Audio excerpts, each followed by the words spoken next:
conversation I was having with this guy, and we were kind of talking, and we were comparing the two districts, and the conversation went like this. I told him, I said, he asked me what the point was. He goes, what's the end game? What's the end game of the advocacy here against Middlebury Community Schools? And I said, it's twofold. The first thing that has to happen is you got to carve out the corruption. You got to get rid of the people that are corrupt. You got to get rid of the mentality that's corrupt. You have to get rid of the long-standing bigotry that's been corrupt, and it's just, you have to remove the corruption, or the place cannot heal. And that's part one. Part two is heal.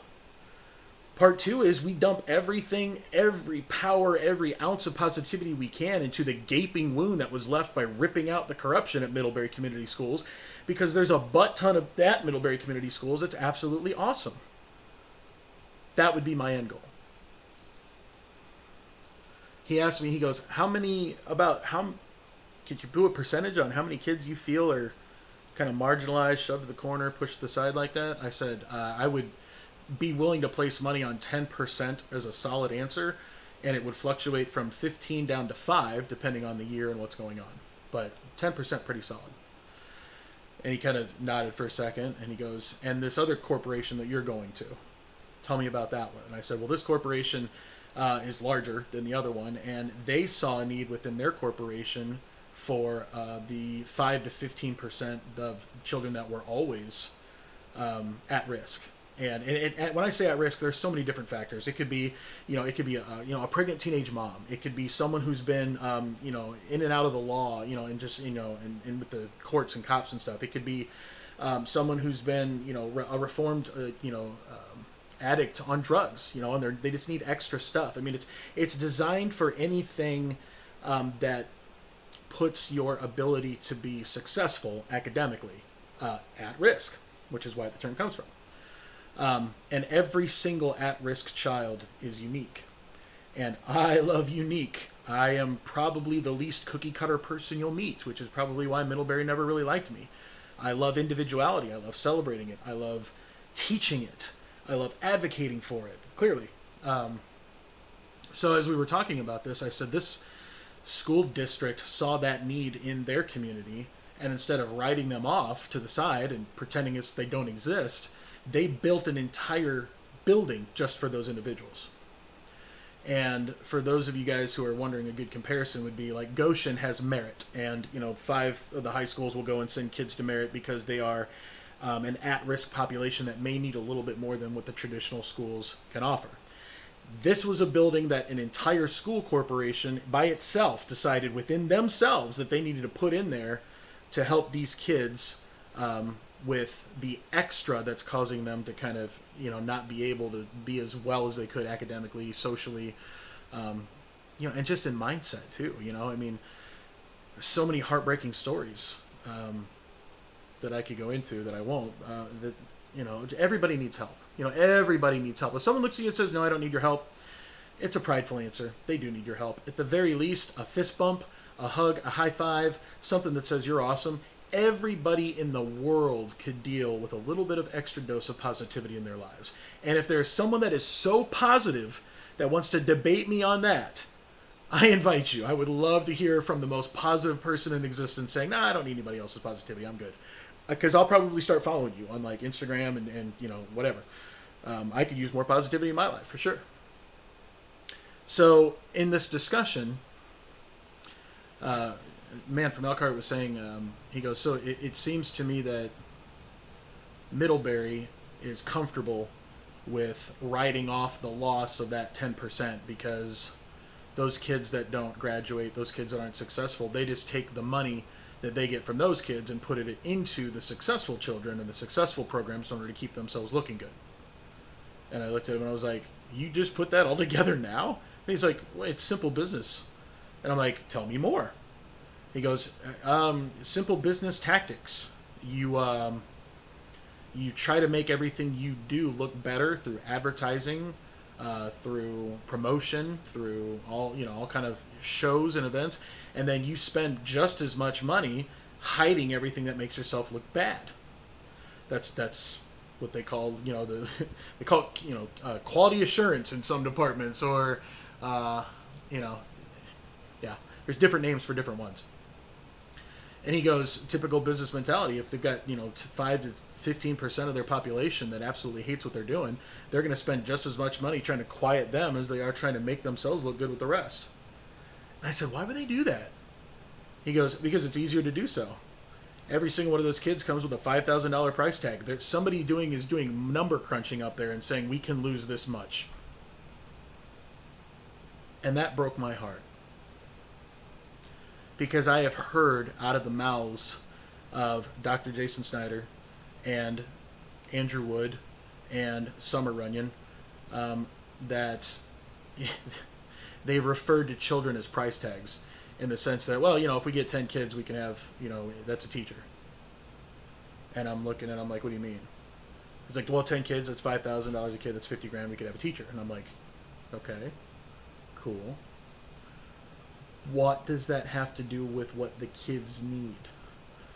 And he's like, it's just a number thing. It's just, you gotta figure it out. Like, so if we're gonna lose 10 kids, we're gonna have to lose a biology teacher. We're gonna do this and all that, and so it's going through in the math. And I understand it's a business, and I understand that you need to be able to pay the people that are doing the job, and I understand that nobody puts good money into public schools ever.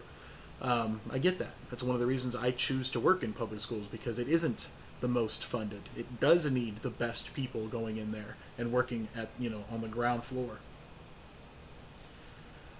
But my mind opened up to the economics and the business mindset of Middlebury entitlement schools, and it just made me feel disgusting. Like, how are you writing souls of children off into a quantity that can afford a teacher? And that's the discussion that you have more than the individual child and their needs, because you're good, shoving the really hard children off into the corners where no one can really see, and then trying to shut everybody up that would talk about them. I would know, I'm one of them. So then, he continued on and he said, it seems like this other school corporation saw the need within their community and decided to do it right. And I said, that's kind of what I'm thinking. Like, it seems when they see children in need, they go and they do it. And it opened up the very, very important discussion on whether or not you should judge a person or corporation by their acts or what they say.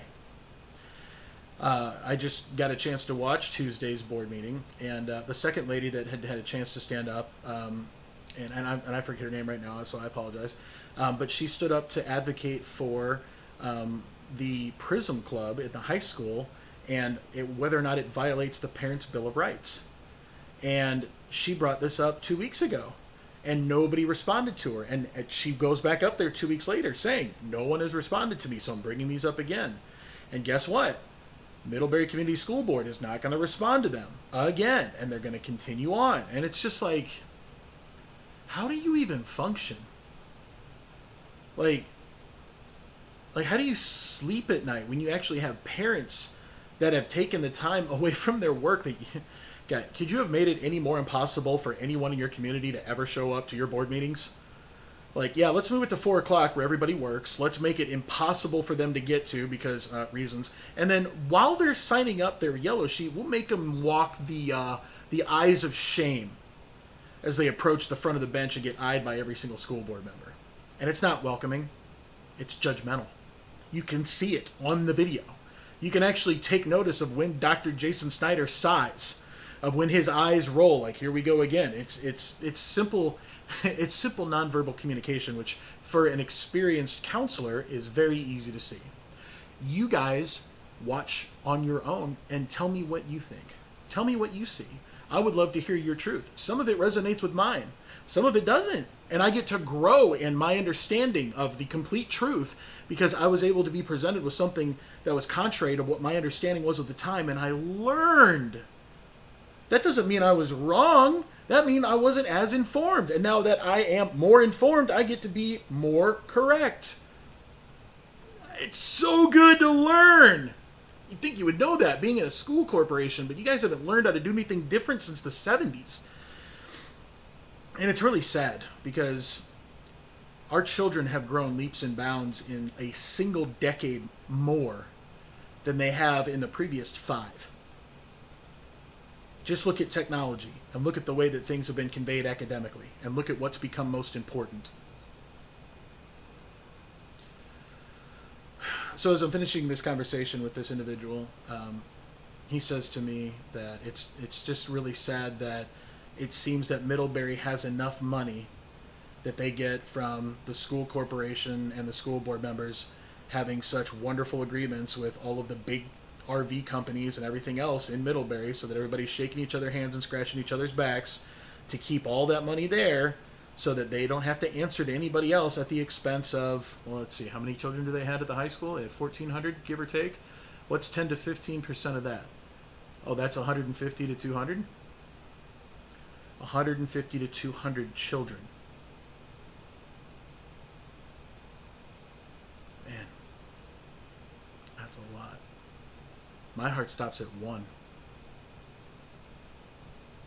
But I'm different. And that's okay. So, here's what's going to happen. I've aptly named this one what it's named for a very particular reason. There came a time in a prestigious doctor's life where he realized that the corrupt establishment that he was working for was not only doing wrong by him as a doctor, but were also doing wrong by the doctors that worked with him, and everyone else that that would pour into this man's practice. And when the doctor became wise to it, or as the kids like to say, woke to it, he decided that I'm not going to do this anymore. And what he had to do to get away from it is he had to leave everything that he had created up to that point as a doctor with the person and the people that were corrupt at that establishment in order to set himself free.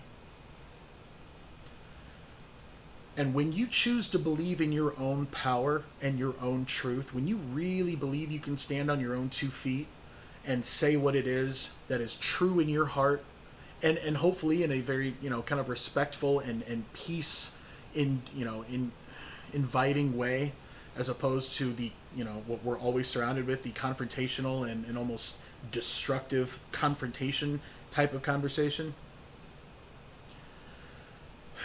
you'll find that what you've created up to a certain point no longer matters as much as what you are still destined to do.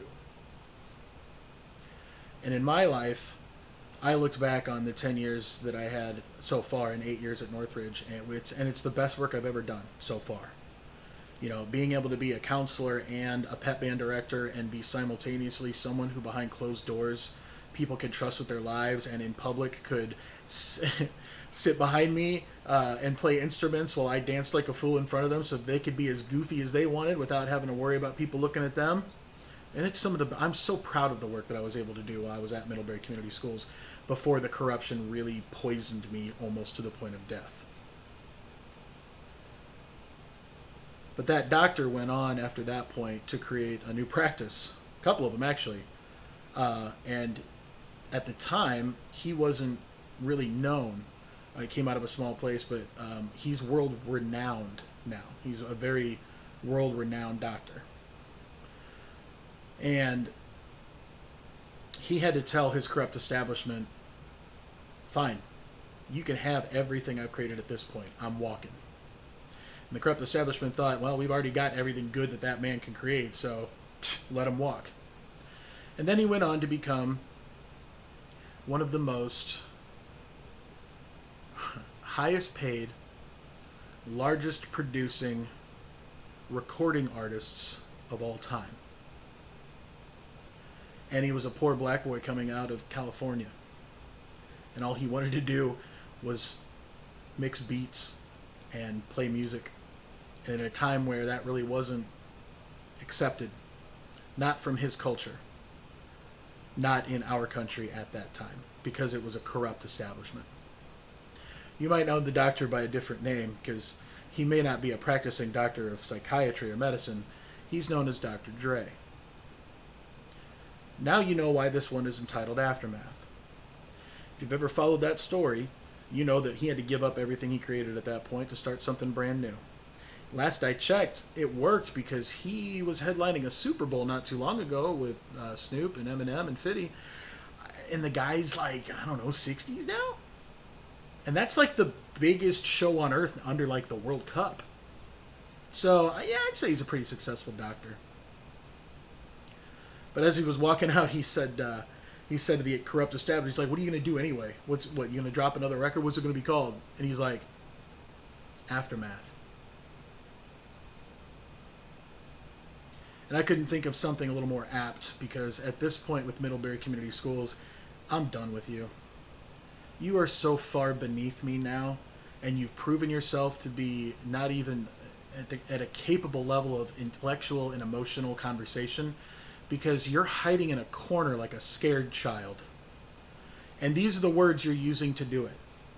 As always, as a school board, we've decided that we are not going to make any comment on anything at all that we deem that we don't have to comment about, because it would be inappropriate. No, we're not accepting questions at this time. Yes, you have 3 minutes to speak, and we'll interrupt you during the entire time.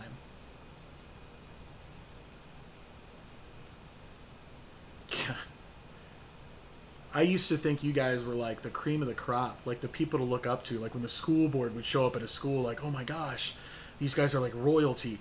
You guys are the worst. If this is your job to fix this stuff that's happening right now for the dozens of people that come to you every couple of weeks and say the exact same thing that you choose to ignore, you're worthless in your current profession. As people, I love you, and I wish you would do better, and I'd like to hear your truth, but you don't want to speak. And if you don't want to speak, well, then you're no longer worth my time.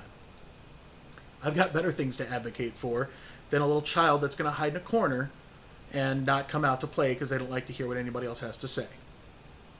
So this is part 19 of the mess.